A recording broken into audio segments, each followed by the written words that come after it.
of my coffee bean. When you care about coffee as much as Dunkin' Donuts does, it's heartbreaking to part with it. Bye. But now more and more people are taking home Dunkin' Donuts fresh roasted coffee beans, so you can make coffee at home with the same rich blend we use in the shop.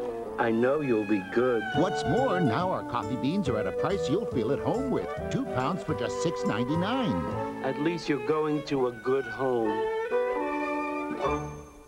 In 1992, we made a promise that our brothers and sisters could live smoke-free lives. Since then, they've gotten the message. They're no longer falling for the tobacco industry's hype, and people are quitting at nearly 4 times the national rate.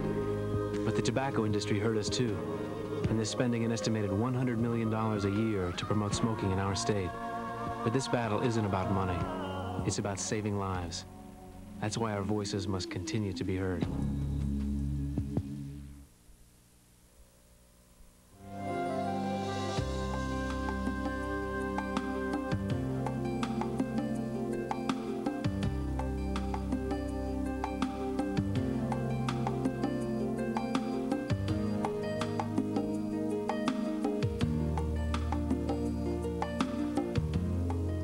And good morning, everyone. Clouds are over New England right now, setting the stage for quite a snow event that's upcoming. You see a lot of moisture from the Gulf Coast states streaming up the East Coast right now, and with time we're going to see some snow developing and getting heavier, especially during the overnight hours and tomorrow morning. Right now, the main storm system is over the Ohio River Valley. It's going to transfer a lot of its energy to the mid-Atlantic coast, where another storm system will get going and move northeastward, staying south of New England. When storms stay south of us, we stay in the cold air, so this is going to be mainly a snow event, maybe some rain over Cape Cod, and that's really about all. I don't expect much warm air to get up into New England from this system as it stays away from us. Plenty of moisture with this. You see a lot of yellows, oranges, and reds. Some severe thunderstorms over the southeast states, and the western part of the nation is pretty calm right now. The cold air is in place. Temperatures today will generally be in the 20s. We're getting warm air on the warm side of that storm, and some good ingredients here. A very strong thermal gradient in the east coast existing where that storm system is really winding up. By tomorrow morning, it'll be south of us. It'll move northeastward during the day. Heavy snow in the morning, getting a little bit lighter in the afternoon. Northeast winds will gust close to 40 miles per hour along the coast, with some coastal flooding at times of high tide. So tomorrow morning for the commute, this is what I'm looking at for snowfall amounts. Lesser amounts up north. They're further away from the storm, but 6 to 10 inches through Boston, a little more as you get into Connecticut, a little less in Cape Cod with some rain mixing in. Add a few more inches by late tomorrow, a foot plus through southern New England, and then light snow continuing Wednesday night and Thursday may even add a little bit more to those numbers you see there. So some flurries today with some steadier snow starting late today over southernmost New England. Heavy snow tonight, and tomorrow look for snow heaviest in the morning. Mixed precipitation Cape Cod, and some light snow could continue on Thursday, but the heaviest is going to be tonight, tomorrow morning. Looks like terrible driving conditions, traveling conditions, and any kind of transportation, and just stay home if you can, I guess, bad advice. That's good advice. Yeah, because this is going to be a pretty big one. Never saw anything like this really last year. It's certainly the biggest one in a couple of years. Now we've stored up. All right. Thank you, Fulvio.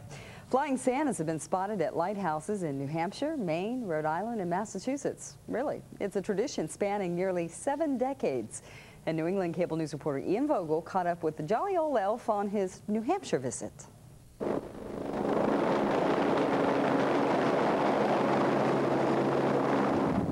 Ever wonder how Santa keeps track of all the good little boys and girls? Well, this may be his secret.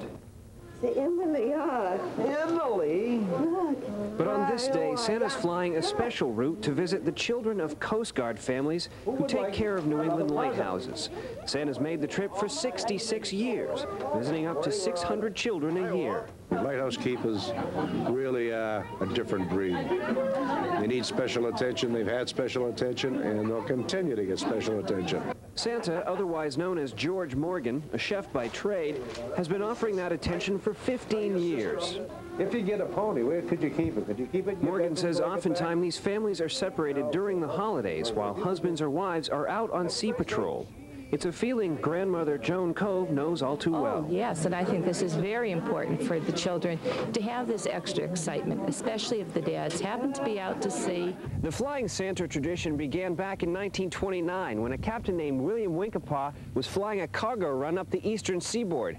He got stuck in a surprise nor'easter, and it was a light from these lighthouses which saved his life. Captain Winkapaw was able to chart a course through the blinding snow by following the beams of 7 lighthouses along the southern Maine coast.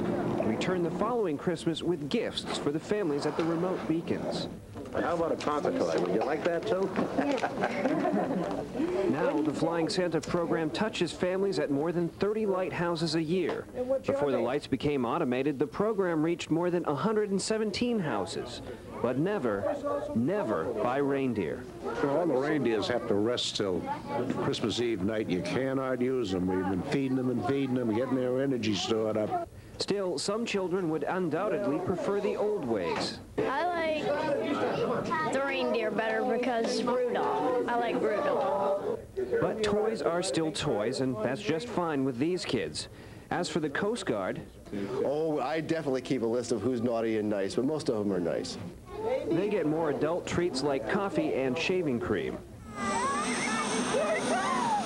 And although Coast Guard officers have more or less displaced the tradition of salty mariners tending these lighthouses, this tradition shows no signs of fading. The legend of Captain Winkapaw and the Flying Santa still endures. Ian Vogel, New England Cable News, Newcastle, New Hampshire. And that will do it for this half hour. Thanks for joining us. And remember, stay with us here at New England Cable News throughout the day for continuous storm coverage. I'm Stephanie Hart. Headlines are up next on New England Cable News.